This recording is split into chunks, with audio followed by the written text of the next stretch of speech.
Hey y'all, welcome back to my channel. The reason I have gathered all of you here today, yes, I'm being dramatic, is because I wanted to talk about some things that you might not have thought about when planning a road trip and some snafus I have bumped into planning my road trip. If you don't know already, I'm currently planning an approximately 2-month road trip around the United States, driving my car, which once again is a Prius, and that's important because it has to do with gas. I'm also working on some modifications and other things that I want to do and get ready for the road trip. So already I have gathered 3 things that I think are important to know when planning a road trip that I personally have bumped into, either because I have made the mistake or because I thought of this and I was like, oh, I think it would be a good idea to share with other people, and maybe they might not have thought of it. If you have, fantastic. If you haven't, then you're learning something new. So I hope it's helpful in some way. And I'll just go ahead and share my information so I can also remember to think of this when I plan some other trips. So I have a little list right here so I don't forget. Number 1 is waiting 1 to 2 months to start booking camping, Airbnb, hotels, all of that stuff right before you're due to go on your trip. So some trips are okay to wait about just a month or 2 before, but that's not always the best way to get good prices. And also, if you're doing camping in national parks, they actually book out 3 to 6 months in advance, and that was my mistake. I actually am planning to go to Yellowstone, and when I was looking for camping sites, I found out that all of them were booked out for the days that I wanted to go camping, and I had to actually find campsites right outside of the parks, which is a little bit inconvenient, but I figured it out anyways. So that's definitely something to consider, is depending on where you're going, if it's a popular destination and it's during the on season when people are going out and going to places, definitely take into consideration how long in advance you have to prepare to make sure you get the place that you want to get. So don't be like me. And definitely try to do it more in advance depending on where you're going, and check. If it's the off season, it's easier to get a place, but when it's the on season, that's what I'm calling it. I don't think that's what it's called, but the on season, then definitely make sure you make those reservations well ahead of time. Moving on to number 2, right here. So paying to stay everywhere. Okay, and I know that sounds kind of weird, but that's definitely a mistake in the sense that if you have other options, right? Potentially. Think about this. There's free camping in certain areas. Mind you, they might not have showers. Sometimes they do have toilets.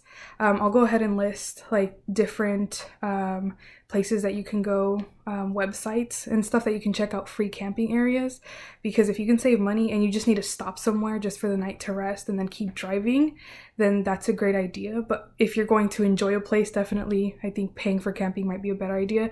But this is just if you're like driving through an area, and you just need to sleep and stay the night and then keep going the next day. Try and see if you have a free camping option nearby or on the way, which is what I'm doing when I'm stopping in Nevada. I found a free campsite that has toilets, and we're gonna make sure we have enough water and stuff, but it's just literally a stopover. So we're stopping there, we have toilets that we can use, we're gonna have water and everything, and we're going to save money and just camp there for free. So I'll go ahead and list like places, or websites that you can check out, or apps, in my details below, because I don't know if I figured out how to like make things float around, so I'll just do it in the details. And also maybe consider looking into family or friends that might live around the United States, because it actually had not occurred to me. I was asking one of my family members if they had any like places that they suggested I check out because they've visited other places in the United States, and then they mentioned that they had family in one of the states that I could stay with in 2 different parts of the state. So I was like, oh, that's awesome.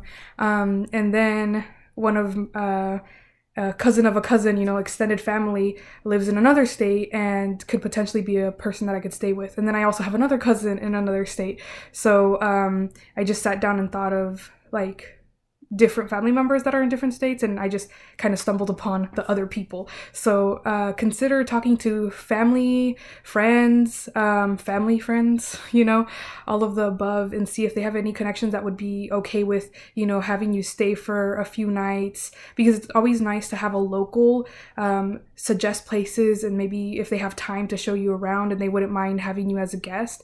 Also, always bring a little housewarming gift just as a thank you, since you're not paying to stay there. But that's always a great resource because you get all of the above, and someone that's might be familiar or you already know you can trust and stay at their place for free. So definitely think about that. And then mistake number 3 is buying everything. Don't do that, especially buying everything new. And what I mean is when you get all excited about a road trip and you want to buy one thing or another to add to your car, you're like, oh, I might need this, I might need that. Or you're like, okay, I want to be camping in certain places, I need to buy all of these new things because I'm going to need a new tent, a new sleeping bag, new shoes, new this and that, and the cost really adds up. So really think about, are you going to use that after the road trip? Because if you're not, is it really worth taking with you?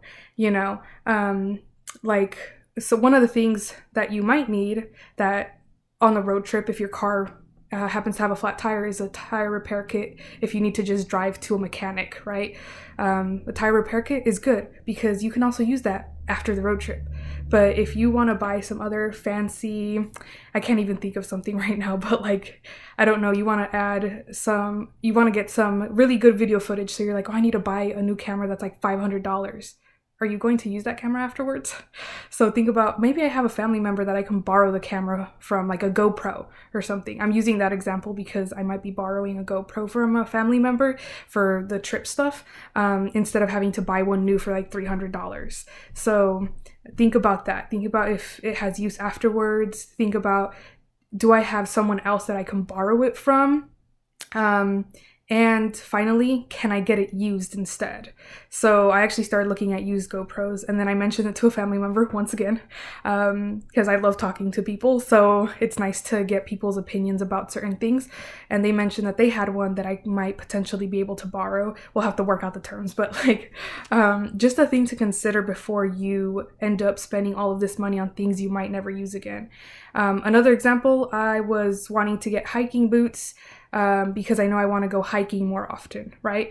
I almost ended up spending like a few $100s on a new pair of boots, but instead I ended up going on REI, so I'll link that below as well, and they have a used section for shoes, which is great because it saves you money and you get good quality hiking shoes.